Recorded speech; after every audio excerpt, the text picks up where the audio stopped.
What's it like taking music from another film and sort of reappropriating it for your own? Well, that was, the nice thing is that it's usually music that's meant to do something for a scene, and we had we had two bodies of work, all of Ray's films and all the Merchant Ivory films that we were kind of drawing on. So there was always something that would work for our scenes, and I think it really kind of set the tone of the movie. We would listen to the music too while we were working on set, like we'd play the music and on the way to work in the mornings as well. So it really becomes it's not only a soundtrack to the film, but it became the soundtrack to our lives there in India. There's a short which accompanies the movie, which is available on the internet. Right. How did the short come together? Was it just an extra scene that needed some place to breathe, or? No, it was. We wrote the beginning of the movie. Or what happened was I had written the very beginning of the movie, which is a scene with Bill Murray that then leads to Adrian Brody, then to Jason, then to Owen. It's kind of an intro to the movie, but nothing's explained, and it just sort of sets the stage for the movie. I didn't know what was going to happen in the movie. I just had this scene. Then I wrote this short. And around the same time, I asked Jason and Rome, and I showed them what I'd written with that one scene, and we started talking about it. So, but the short was written separately after I'd written the beginning of the movie. Then we started writing the rest of it. And so in the end, we had the short that we went ahead and made right then, and we then finished the rest of the movie, and we sort of linked them, but they were always meant to be shown separately. And so it's been a puzzle to figure out how they really ought to go together. Because I kind of feel like people who see the movie, they kind of ought to see this short because it provides some information that you sort of almost need for the movie. Right. It's a weird thing to have done, but it just sort of happened that way. And it has Natalie Portman. Yes. Who I kind of missed in the movie after seeing her in Hotel Chevalier. She's such a presence in the short. Yeah. She's a little dynamo. I know. Jason, how is it? You've been lucky with leading ladies. Kirsten Dunst, Natalie Portman. That must be tough to go to work for that. That must be. All I can say is that it's a pleasure to work with these actresses, and I'm not kidding. Like I'm a big fan of both Kirsten's and Natalie's. Prior to working with them, I was a big fan, and to get to work with them was really great. They're really talented, both of them, and for me, it's just been just amazing, really, to be their lovers in these films. and you got to work with your cousin, Sofia Coppola, on Marie Antoinette. Yes. And your cousin Roman on this film. Yeah, and Roman and I actually worked together in a movie called CQ that he wrote and directed. I had a small part in that, so I've gotten to work with Roman twice and Sophia, so yeah, that's been nice. And what's Thanksgiving like with a family that famous and talented? Well, it's well, I usually have Thanksgiving at home with my mom and my brothers, but or family get yeah, sure. When we all are together, and by all I mean my uncles and my cousin and everything, I wouldn't say that it's any different than any other family get-together with all kinds of dynamics and fun, and we are a very big family, but we're a very intimate family and a very close family, and not very Hollywoody, if that's a way to describe something. I feel like we're all just love and support each other, and we just want to eat. It's at Thanksgiving, it's more about seconds. So. Did that let you down as an answer? No. Okay. You never let me down. I don't want to let you down. But I'm talking about family because it's an important theme in the film. This is about three brothers who are sort of disenfranchised from each other. They haven't seen each other in a year. Yeah, they haven't seen each other since the death of their father. And since his death, I just cut you off, I'm sorry. But yeah, they haven't seen each other since their death of their father. And since his death, they're just totally disconnected and each going through their own turmoil.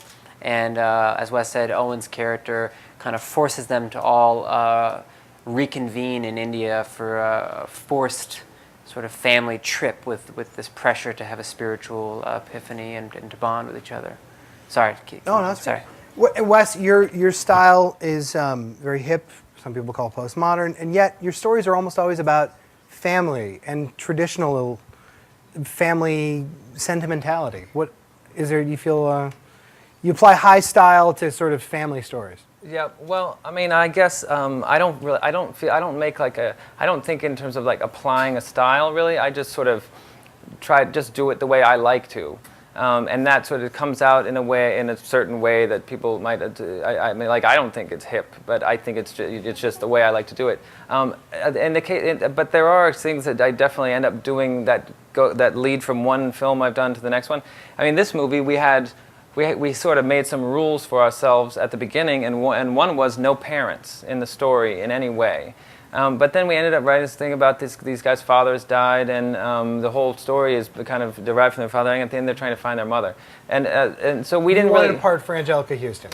Well, we sort of chose not to do that, but then we did it anyway.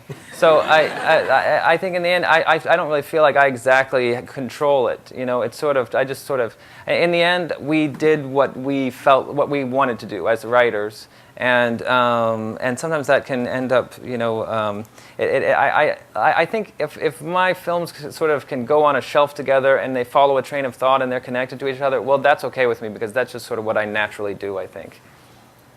And if that, I don't even have to know if that's a question, but I don't know what the question was at this point. It was about either. Family. Yeah, that's okay. But it is a movie about family and about brothers, and I come from brothers, he comes from brothers, and the idea of just loving your brothers so much you just want to kill them, and that struggle to say I love you and to be frustrated by not being able to say that and being angry at them and being confused by why you don't get along, and I think that's what this movie kind of touches upon. So I think it's up people's alley. And when you work with such a good friend like Owen Wilson, there's that shorthand that just makes it easy to create that kind of world, that little intimate atmosphere? Oh, yeah, well, you know, I think we were all in it together. So Owen was excited to go to India. He was excited to be for us to be doing a movie together. And also, you know, we wanted to work in this way where there wouldn't be trailers or makeup people on the set or really anything that you wouldn't have on a student film. And you know, I mean, Jason and I and Roman had planned that, and I said to Owen, you know, here's what we want to do, and Owen said, that sounds great to me. And that once that's established with Owen, then everybody will do it, you know, and you know, he's the biggest star in the movie, and it sort of leads everyone into it. And so it's very important for him to support that, and it's the kind of thing you sort of have to force to happen. Because movies, they want to get bigger. Everything about it wants to get bigger. Everybody has two guys they want to hire, and each of them has two guys they want to hire, and it just wants to expand and expand. And we wanted to really be light on our feet and flexible with this movie. So Owen helped us to kind of initiate that or instigate that or something like that. You guys have both kind of made a world for yourself where you don't have those pressures that other filmmakers do. You can make your movie. And how is that? No, I think you have the same. I think we have the same pressures. Yeah. I mean, you know, the thing is, that's why I'm saying like you have to force it because really, we had a group of people that wanted to help us make this movie, but there's still a way that movies want to get made that we didn't necessarily want to follow, but everybody's used to it, and there's tremendous resistance to that. But you know, I would say this is a movie that on paper could have been a very frustrating, difficult experience, and in fact what it was really kind of exhilarating. It's the best time I've ever had. It was a great adventure for us. And so after Life Aquatic, this was kind of a nice, easy way to wind down. You had all the big sea action and all the excitement and all the battles. This was more intimate, a lot in the train. Yeah, that's right. You got it. Okay. All right, let's get a couple questions. We got firsthand.